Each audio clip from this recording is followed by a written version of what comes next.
और सेना का अद्भुत साहस और अचूक मारक क्षमता, इसके कारण यह हुआ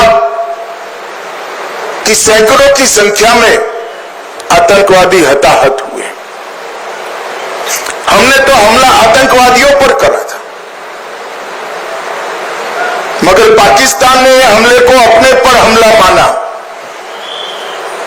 और समग्र दुनिया के सामने प्रदर्शित किया कि हम ही आतंकवादियों को पनाह दे रहे हैं, हमने ही पाकिस्तान को आतंकवादियों की पनाहगाह बनाया है।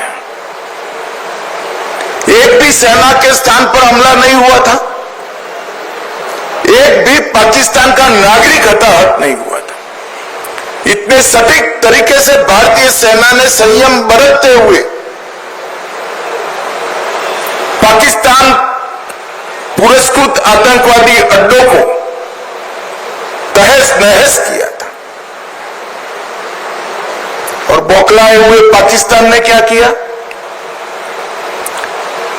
दूसरे दिन भारत में जम्मू कश्मीर में रिहायशी इलाकों में गोलीबारी, और इसका सबसे बड़ा नुकसान हमारे पुंछ को हुआ। पुंछ में शायद आजादी के बाद पहली बार गोलीबारी हुई, मगर पुंछ के साथ साथ सभी जगह पे रिहायशी इलाकों पर, गुरुद्वारों पर, मंदिरों पर, मदरसों पर गोलीबारी करने का काम पाकिस्तान ने किया। और आज पूरी दुनिया पाकिस्तान के हमले की घोर निंदा करती है।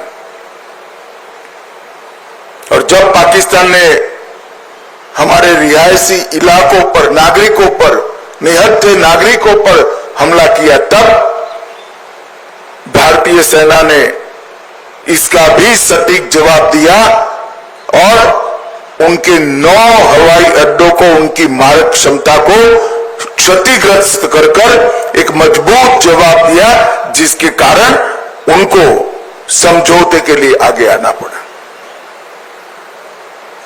एक पूरा घटनाक्रम भारत की सुरक्षा नीति को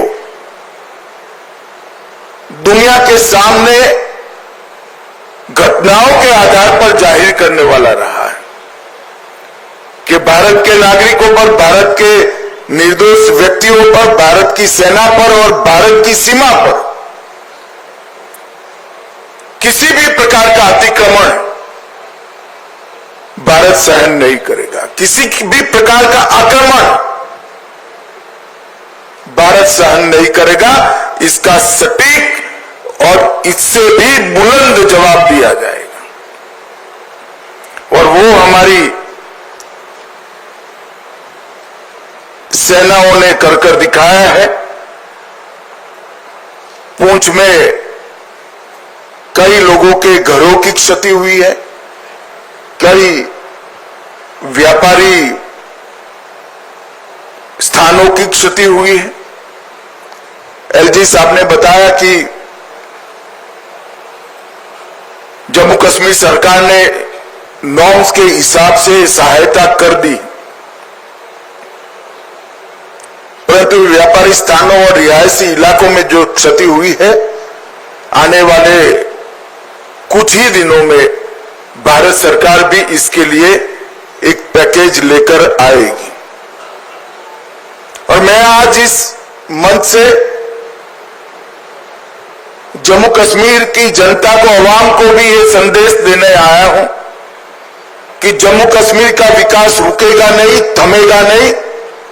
जिस गति से 2014 से जम्मू कश्मीर का विकास चालू हुआ है, उसी गति से जम्मू कश्मीर का विकास चलेगा। हमारी सेनाएं, हमारे सुरक्षा बल हर चीज का जवाब देने के लिए सक्षम। ये 3 दिन की जो आफत आई, उसमें मैं मैं जम्मू कश्मीर प्रशासन के सभी अधिकारियों को भी, एलजी साहब को और मुख्यमंत्री और सभी मंत्रीगण और सभी विधायकों को भी बहुत बहुत साधुवाद देना चाहता हूं, क्योंकि हरदम प्रशासन जनता के साथ खड़ा हुआ दिखा, हर जगह प्रशासन मौजूद था और एक सीनियर अधिकारी को भी अपना बलिदान देना पड़ा। तत्काल ही हजारों लोगों का शिफ्टिंग और उनको सुरक्षित स्थान पर गोलीबारी की रीच के बाहर पहुंचाने का जो प्रयास प्रशासन ने किया, इससे हमारी क्षति निश्चित रूप से कम हुई। नरेंद्र मोदी जी के प्रधानमंत्री बनने के बाद तुरंत ही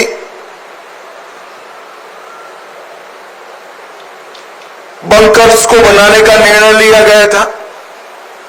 हमारे सीमांत क्षेत्र के अंदर लगभग 9,500 से ज्यादा बंकर बनाए गए और ये बंकर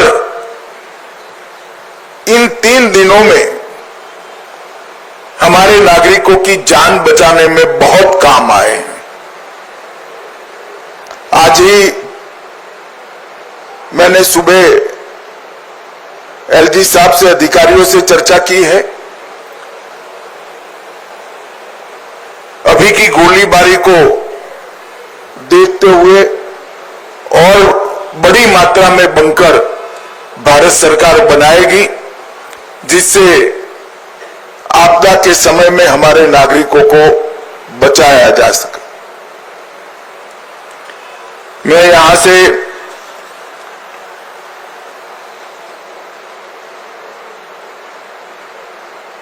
जो धार्मिक स्थान क्षतिग्रस्त हुए हैं और कुछ रिहायशी इलाकों में भी वहां के लोगों को मिलने जाने वाला हूं।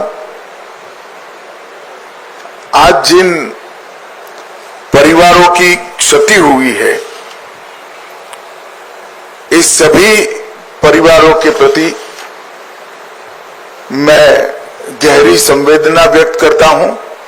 पूरा देश, जम्मू कश्मीर सरकार, भारत सरकार आपके साथ चट्टान की तरह खड़े हैं और जो आतंकवादियों ने किया है, जो पाकिस्तान की सेना ने किया है, उसके प्रति भारत की रक्षा नीति अब और सुदृढ़ बनेगी। प्रधानमंत्री जी ने बहुत स्पष्ट कर दिया है कि टेरर और टॉक एक साथ नहीं चल सकते, टेरर और ट्रेड एक साथ नहीं चल सकते, खून और पानी एक साथ नहीं बह सकते। मैं जम्मू कश्मीर के अवाम को फिर से एक बार विश्वास दिलाना चाहता हूं कि विकास की जो यात्रा 2014 से शुरू हुई है, इसमें ये ठहराव जो दिख रहा है वो क्षणिक है। आने वाले दिनों में फिर से जम्मू कश्मीर के विकास की यात्रा शुरू होगी और जो भी हमारा नुकसान करने का प्रयास करेगा उसको मुंह तोड़ जवाब भी दिया जाएगा। फिर से एक बार सभी परिवारों के प्रति गहरी संवेदना व्यक्त कर मैं मेरी बात को समाप्त करता हूं। वंदे मातरम।